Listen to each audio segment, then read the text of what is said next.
விஷயம் பார்த்தேன். இப்ப நிறைய ஆனுவல் டேல நடந்துட்டு இருந்ததுல, இப்பதானே ஸ்கூல்ல கொரோனா காலம்லாம் முடிஞ்சு. அப்போ ஒரு ஸ்கூல்ல வந்து மாறுவேட போட்டி வச்சிருந்திருக்காங்க. இந்த மாறுவேட போட்டிக்கு மகாபாரதத்தின் கதாபாத்திரங்கள் தலைப்பு கொடுத்துட்டாங்க. மகாபாரதத்தில் உள்ள எந்த ஒரு கேரக்டர்னாலும் நீங்க உங்க பிள்ளைங்களுக்கு வேஷமா போட்டு வரலாம்.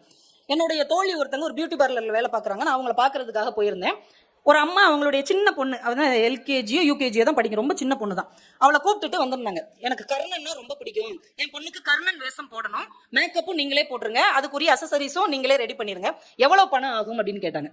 இந்த பியூட்டி பார்லர் உள்ளவங்க 6000 ரூபாய் ஆகும் அப்படின்னாங்க. சரிங்க, அப்ப நாளைக்கு நான் பணத்தோட என் குழந்தையும் காலையிலேயே அழைச்சிட்டு வந்துடுறேன் அப்படின்ட்டு கிளம்புனாங்க. பாருங்க, அந்த பொண்ணு அவங்க அம்மா கையை பிடிச்சி இழுத்து, மா எவ்வளவு ஆகும்?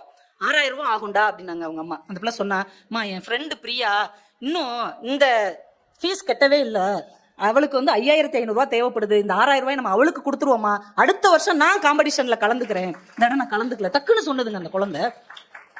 அவங்க அம்மா தான் சொன்னாங்க, உனக்கு கர்ணன் வேஷம் போடணும் தான் நான் நினைச்சேன், ஆனா என் பிள்ளை கர்ணனாவே பிறந்திருக்கு, இவளுக்கே நான் வேஷம் போடணும் அப்படின்னு சொல்லிட்டு போனாங்க.